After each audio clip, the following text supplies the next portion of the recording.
Bonjour les amis, j'espère que vous allez bien. Moi c'est Amaya.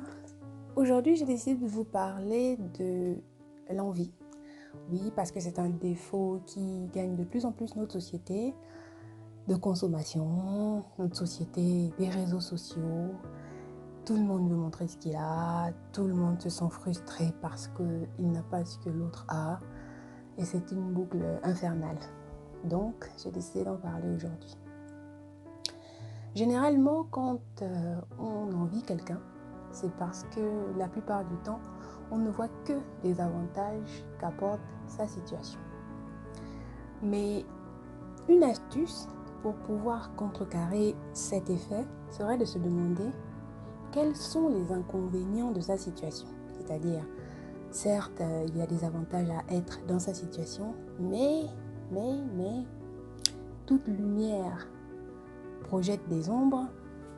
Il y a aussi des inconvénients à être dans cette situation, mais souvent on n'y voit pas parce qu'on se focalise uniquement sur ce que la personne nous montre ou sur ce que l'on veut voir, ce qui nous manque, qu'on recherche.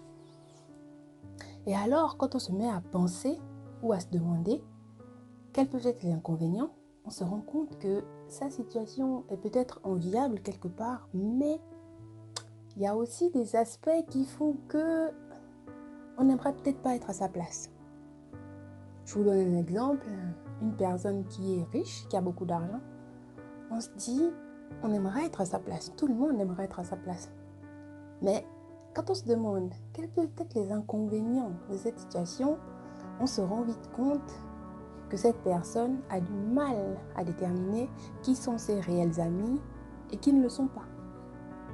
Tout simplement parce que ça peut manquer de sincérité dans les relations peuvent très vite être intéressées et on s'y perd.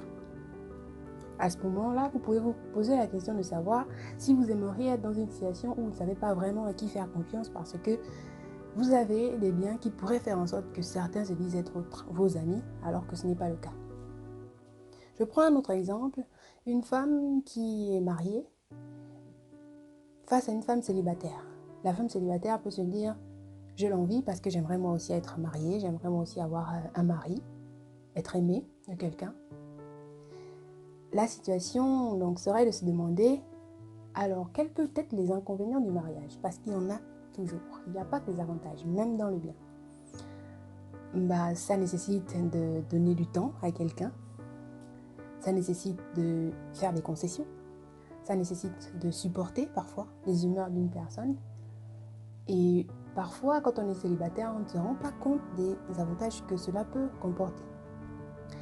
Donc l'idée ici c'est de se dire que toute situation, même si elle paraît bonne, a aussi des effets peut-être indésirables. Mais on doit conjuguer avec quand on a choisi ce qu'on veut. Et je vais donc terminer par là.